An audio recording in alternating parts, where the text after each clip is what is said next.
राजीव ने अपनी माँ से बात करते ही जैसे ही फोन रखा, दूसरी तरफ से जैस्मीन उससे मिलने आ गई। जैस्मीन को देख श्वेता और परेशानी में पड़ गई। जैस्मीन ने आते ही राजीव को गले से लगा लिया और उसके साथ आगे की बातचीत में लग गई। राजीव, तुम परेशान मत हो, जब तक माहौल शांत नहीं होता मैं श्वेता को अपने घर पे रखूंगी और उसे बच्चा गिरवाने के लिए मना ही लूंगी। तब तक तुम अपनी माँ को संभाल लो।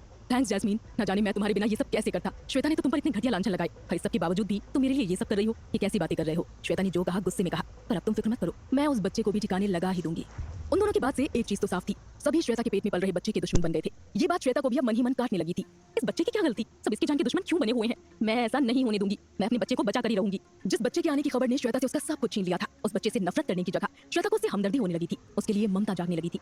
श्वेता ने ठान लिया था कि अब वो अपने बच्चे की हिफाजत करके ही रहेगी। नर्स की गैर मौजूदगी का फायदा उठाकर श्वेता अस्पताल के कमरे से निकल गई। वो भागते हुए सीढ़ियों तक पहुंची कि तभी उसे राजीव डॉक्टर के साथ आते हुए ऊपर दिख गया। श्वेता पीछे पलटी तो कुछ ही कदम की दूरी पे जैस्मीन खड़ी थी। श्वेता को लगा कि वो पकड़ी जाने वाली ही थी कि तभी कुछ लोग एक मरीज को बिस्तर पे लिए जल्दबाजी में वहां आ गए। सभी उस मरीज के लिए रास्ता छोड़ने लगे। श्वेता मौका देखकर उसी मरीज के साथ लिफ्ट में चली गई। उसने जैसे ही चैन की सांस ली तो उसकी नजर उस मरीज के चेहरे पे पड़ी। उस मरीज का चेहरा जाना पहचाना सा लग रहा था, लेकिन इस वक्त उसके पास इन सब के बारे में सोचने का समय नहीं था। उसे अपने बच्चे को बचाकर वहां से निकलना ही था और ऊपर वाले की दुआ से वो ये करने में सफल रही। राजीव और जैस्मीन के चंगुल से वो छूट ही गई। श्वेता जान गई थी कि अब वो दोनों उसके पीछे हाथ धोकर पड़ जाएंगे। ऐसे में श्वेता को समझ आ गया था कि अब उसे चुप के रहना ही होगा। इसीलिए उसने अपनी पहचान छुपाने का फैसला किया। वो जहाँ भी काम के लिए या रहने के लिए कमरे ढूंढने जाती, वहाँ अपना अलग नाम बताती। कुछ ही दिन तक उसे ऐसे ही मंदिर में बिताने पड़े, मगर काफी जद्दोजहद के बाद उसे रहने की एक जगह मिल ही गई। एक दोपहर श्वेता काम ढूंढने निकली थी तो उसकी नजर एक छोटे से स्कूल पे पड़ी। वहाँ के प्रिंसिपल बड़े परेशान थे क्योंकि उनके पास बच्चों को पढ़ाने के लिए कोई अच्छी टीचर नहीं थी। श्वेता को भले ही अपने बीते कल की याददाश्त नहीं थी, लेकिन वो अभी कई चीजों में काबिल थी और उनमें से एक था बच्चों को संभालना और पढ़ाना। जब श्वेता ने प्रिंसिपल से बात की तो उन्होंने उसे न केवल टीचर की नौकरी दी बल्कि पीछे की बिल्डिंग में एक कमरा भी दिला दिया। श्वेता अपने बलबूते पे खड़ी होने लगी। उसका समय बच्चों को पढ़ाने में और अपने छोटे से कमरे को सजाने में लग गया। देखते ही देखते एक महीना बीत गया। राजीव और जैस्मीन से तो दूरी बन गई थी, लेकिन अब श्वेता की जिंदगी में एक नई मुसीबत आ गई थी और वो था उसका पड़ोसी महेश। आसपास के लोग अपने कामों में व्यस्त रहते थे, लेकिन महेश की नजर हर समय श्वेता पर ही रहती थी। वो कभी बात करने की कोशिश करे तो कभी बेवजह सवाल पूछे। उसे देखते ही श्वेता भी घबरा जाती थी। आखिर वो भी यहाँ अपनी पहचान छुपाकर ही रह रही थी। एक दिन जब श्वेता मार्केट से सामान खरीद कर लौट रही थी तो उसे महेश बिल्डिंग के गेट के पास ही मिल गया। उसे देखते ही महेश के चेहरे पे एक शातिर से मुस्कान आ जाती है। श्वेता अपना सामान लिए बिल्डिंग की लिफ्ट की तरफ जा ही रही होती है कि तभी महेश उसके सामने आ जाता है। अरे अकेले इतना सामान कैसे ले जाएंगी? मेरे होते हुए आज जैसी खूबसूरत लड़की इतना बोझ उठाए फिर तो लानत है हम पर। लाइए मैं आपकी मदद कर देता हूँ। कोई जरूरत नहीं है, मैं खुद कर लूंगी। दीजिए ना। आपकी नाजुक कलाइयों को ये बोझ उठाते देख अच्छा नहीं लगता है। महेश श्वेता से सामान लेने के लिए हाथ आगे बढ़ाता है कि तभी श्वेता उसे चकमा देकर तेजी से लिफ्ट में घुस जाती है। लिफ्ट के ऊपर पहुंचते ही श्वेता जल्दी से अपना दरवाजा खोलती है और अंदर घुसकर दरवाजे की सारी कुंडियां लगा लेती है। महेश ने आज तक उसके इतने करीब आने की जरूरत नहीं की थी। श्वेता ने अपनी तेज बुद्धि का इस्तेमाल करके उससे पीछा छुड़ा तो दिया था, लेकिन वो फिर भी घबराई हुई थी। वो जानती थी कि आज नहीं तो कल उसे फिर से उसका सामना करना ही पड़ेगा। मुझे इस महेश का कुछ तो करना ही पड़ेगा। किसी आस पड़ोस वाले से बात करनी ही होगी, वरना आज नहीं तो कल अपनी हद भूल जाएगा। श्वेता महेश से निपटने के बारे में सोच ही रही थी कि तभी अचानक उसके घर की बिजली चली जाती है। तभी उसके दरवाजे पे कोई तेजी से खटखटाता है। कौन है? अरे मैडम जी, मैं हूँ आपका पड़ोसी। बिजली चली गई है ना, तो मदद करने आ गया। खोलिए ना दरवाजा। श्वेता समझ गई थी कि ये जरूर महेश की ही कोई चाल होगी। वो बिना कोई जवाब दिए खिड़की के पास जाती है और आसपास के घरों में झांकती है तो पता चलता है कि सिर्फ उसी के घर की बिजली गुल हुई थी। उसका शक यकीन में बदल गया। वो हिम्मत करके महेश को जाने के लिए कहती है, आप जाइए, मैं देख लूंगी। अकेले कैसे करेंगी? मैं कर देता हूँ मदद। देखिए आप प्लीज चले जाइए, मैंने चौकीदार को कॉल कर दिया है, वो आ रहा है। ठीक है, मुझसे नहीं तो चौकीदार से मदद ले लीजिए। महेश के ये कहते ही श्वेता को उसके जाने की आवाज सुनाई देती है। वो 5 मिनट रुककर दरवाजा खोलती है और चैन की सांस लेती है। महेश चला गया था। अब श्वेता को बस किसी तरह अपने घर की बिजली वापस लानी थी। वो बाहर दिख रहे तार जोड़ने की कोशिश करती है पर बिजली फिर भी नहीं आती। बहरहाल श्वेता को चौकीदार को बुलाना ही पड़ा। श्वेता चौकीदार को आवाज लगाने ही जाती है कि तभी पीछे से उसे कोई पुकारता है। वो पलट के देखती है तो महेश सीढ़ियों के पास खड़ा मुस्कुरा रहा होता है। क्या हुआ मैडम, बिजली नहीं आई? चलो मैं ठीक कर देता हूँ। उसे आगे बढ़ते देख श्वेता जल्दी से अपने घर में घुसती है और दरवाजा बंद करने जा ही रही होती है कि महेश उसे रोक लेता है। वो उसको पूरा जोर लगाकर लात मारता है जिस वजह से श्वेता जमीन पर गिर जाती है। महेश शैतान की तरह हंसते हंसते अंदर घुसने लगता है। ये क्या कर रहे हो? प्लीज मुझे छोड़ दीजिए, जाने दीजिए। आपको कैसे छोड़ दूं? आपके करीब आने के लिए ही तो इतने पापड़ बेले थे। इतना कहकर महेश हंसते हुए आगे बढ़ता है और दरवाजे को कुंडी लगाकर बंद कर देता है। क्या श्वेता खुद की हिफाजत करने में कामयाब होगी? क्या कोई महेश की हैवानियत से श्वेता को बचाने आएगा? देखो पास मत आना, मैं चिल्ला दूंगी, सबको बता दूंगी। दूर रहो मुझसे। चिल्लाओगी? चिल्लाओ, किसी को कुछ नहीं सुनाई देगा। सब अपनी खिड़की दरवाजे बंद करके बैठे होंगे, अब कोई नहीं आने वाला। महेश के बढ़ते कदमों ने श्वेता के मन में भय भर दिया था। उसने खूब चिल्लाने की और मदद मांगने की कोशिश की, लेकिन उसकी आवाज बाहर तक जा ही नहीं रही थी। उसके पास अब महेश के सामने गिड़गिड़ाने के अलावा और कोई रास्ता नहीं बचा था। भगवान के लिए मुझे छोड़ दो, मेरे पेट में बच्चा है, प्लीज ऐसा मत करो।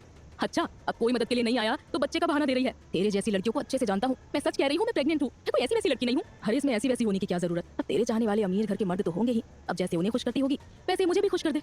महेश ने अपने मन में श्वेता की एक घिनौनी छवि बना ली थी। वो मानता था कि श्वेता जैसी सुंदर लड़की अगर ऐसे ही किसी घर में रह रही है तो जरूर इसका यही मतलब था कि वो कोई और ही काम करती होगी। महेश बस इसी फिराक में था कि किसी तरह उसे श्वेता के करीब आने का मौका मिल जाए। आज वो मौका भी मिल गया था। वो धीरे धीरे श्वेता के करीब आने लगा था। श्वेता ने उससे दूर जाने की बहुत कोशिश की, मगर वो छोटे से कमरे के मकान में भागती भी तो कहां। जब महेश ने श्वेता के करीब आकर उसका हाथ पकड़ा तो श्वेता ने जैसे तैसे हाथ छुड़ाया और दौड़कर किचन के अंदर चली गई। श्वेता जान गई थी कि अब उसे अपनी हिफाजत खुद ही करनी होगी। उसने सामने पड़ी छुरी उठा ली और सीधे महेश को डराने की कोशिश करने लगी। मेरे पास मत आना, मैं तुम्हें छुरी मार दूंगी। महेश और जोर जोर से हंसने लगा। वो जानता था कि उस जैसे लंबे चौड़े आदमी का श्वेता जैसी नाजुक सी लड़की कुछ नहीं बिगाड़ सकती थी। उसे लग रहा था कि वो पास आएगा और एक पल में श्वेता के हाथ से छुरी छीन लेगा, लेकिन श्वेता ने फुर्ती दिखाते हुए महेश के पेट पे वार किया। महेश घायल जानवर की तरह दहाड़ा। हमला करती है, रुक, तुझे नहीं छोड़ूंगा। उस घाव ने मानो जैसे महेश के अंदर के जानवर को जगा दिया था। उसने अगले ही पल श्वेता का हाथ पकड़कर उसे अपने करीब खींच लिया और छुरी को लात मारकर सोफे के नीचे फेंक दिया। बहुत हाथ चल रहे थे ना, अब चला। श्वेता चिल्लाने की कोशिश करती कि महेश उसके मुंह पे हाथ रखकर उसे चुप करवा देता है। श्वेता पूरी तरह महेश के वश में आ चुकी थी। वो हल्की सिसकियां लेने के अलावा और कुछ नहीं कर पा रही थी। महेश से जान छुड़ाना अब नामुमकिन सा लगने लगा था कि तभी दरवाजे पे खटखटाहट होती है। बाहर से एक आदमी चिल्लाता है, कौन है अंदर? ये कैसी आवाजें आ रही थी? श्वेता की जान में जान आ जाती है। वो महेश से लड़ झगड़ कर उसके चंगुल से निकलने की कोशिश करती है। महेश अपनी पकड़ और तेज कस लेता है। श्वेता को लग रहा था कि अगर उसकी आवाज नहीं सुनाई दी तो शायद बाहर खड़े लोग वापस न चले जाएं, पर श्वेता गलत थी, क्योंकि अगले ही पल दरवाजा धड़ाम से खुल गया। फरिश्ते की तरह 3 आदमी जल्दी से अंदर घुसे और महेश को श्वेता से अलग कर दिया। इन लोगों को देखकर महेश भी घबरा गया था। ये सब इसकी गलती है, इसी ने मुझ पे हमला किया, मैं तो बस इसकी मदद करने आया था। महेश फिर से श्वेता की तरफ कदम बढ़ाता है कि उसे वो तीनों आदमी रोक लेते हैं। वो तीनों जानते थे कि महेश झूठ बोल रहा था। महेश फिर भी अपनी बेगुनाही साबित करने के लिए तीनों को अपने से दूर करने की कोशिश करता है। तभी बाहर से एक नुकीला हथियार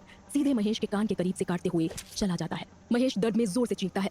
सबकी नजर दरवाजे की तरफ जाती है तो व्हील चेयर पर सवार हुआ एक आदमी अंदर आता है। उसे देख श्वेता के भी होश उड़ जाते हैं। वो आदमी अंदर आते ही श्वेता को सहारा देता है और उसे सोफे पे बैठा देता है। यूं तो उस आदमी का चेहरा कपड़े से ढका हुआ था, लेकिन न जाने क्यों श्वेता को उसकी शक्ल जानी पहचानी सी लग रही थी। उसकी सुंदर आंखें श्वेता को उसकी तरफ देखने के लिए मजबूर कर रही थी। वो श्वेता के लिए इस वक्त किसी मसीहे से कम नहीं था। अगर आज वो ना आता तो न जाने क्या हो जाता। न जाने महेश से श्वेता कैसे निपटती। मगर अब उस आदमी ने न केवल श्वेता की इज्जत बचाई थी, बल्कि साथ ही साथ महेश को भी सबक सिखाया था। महेश इस कदर घायल हो गया था कि उसके पास वहां से जाने के अलावा और कोई रास्ता नहीं था। महेश तो वहां से चला गया था, लेकिन श्वेता की नजरें अब भी उस आदमी पे टिकी हुई थी। तभी अचानक श्वेता को याद आता है कि उसने उस आदमी को कहां देखा था। 1 महीने पहले जब राजीव और जैस्मीन से श्वेता बच के अस्पताल से भागी थी तो अस्पताल के लिफ्ट में उसे एक मरीज दिखा था। उस मरीज की आंखें ठीक व्हील चेयर पे सवार इस आदमी से मिलती थी। जब श्वेता लिफ्ट से निकल रही थी तो गलती से उस मरीज की घड़ी श्वेता के बैग में आ गिरी थी। दिखने में वो घड़ी बहुत महंगी थी। श्वेता के दिन भी बुरे चल रहे थे। उसने वो घड़ी बेचकर अपना गुजारा किया था। अब श्वेता को यही डर सता रहा था कि कहीं वो आदमी उससे वो घड़ी न मांग ले। श्वेता इस सोच में डूबी हुई थी कि तभी उस आदमी के चेहरे का कपड़ा नीचे खिसक गया। श्वेता ने जब उसका पूरा चेहरा देखा तो उसे अपनी ही याददाश्त पे शक होने लगा। उस मरीज की और इसकी आंखें जरूर मिलती हैं, लेकिन इसके गाल पे ना तो कोई तिल है और ना ही इसे देख के लग रहा है कि वो इतने बड़े अस्पताल में अपना इलाज कराने जाएगा। जरूर मुझे ही कोई गलतफहमी हुई होगी। श्वेता मन ही मन ये सोच ही रही होती है कि वो आदमी उससे पूछता है, क्या हुआ, किस ख्याल में डूबी हुई है? जी कुछ नहीं, मुझे लगा कि मैंने शायद आपको पहले कहीं देखा है। अच्छा चलिए, अब आपको इतना याद आ ही गया है तो क्या मुझे मेरी घड़ी वापस मिल सकती है? उस आदमी के ये कहते ही श्वेता के चेहरे का रंग उड़ जाता है। उसे यकीन ही नहीं हो रहा था कि वो आदमी उस घड़ी के बारे में जानता था। नहीं, ये वो आदमी नहीं है। मुझे अच्छे से याद है उसके गाल पे एक तिल था और इसके चेहरे पे तो कोई तिल ही नहीं है। पर अगर ये आदमी वो मरीज नहीं है तो इसे घड़ी के बारे में कैसे पता चला?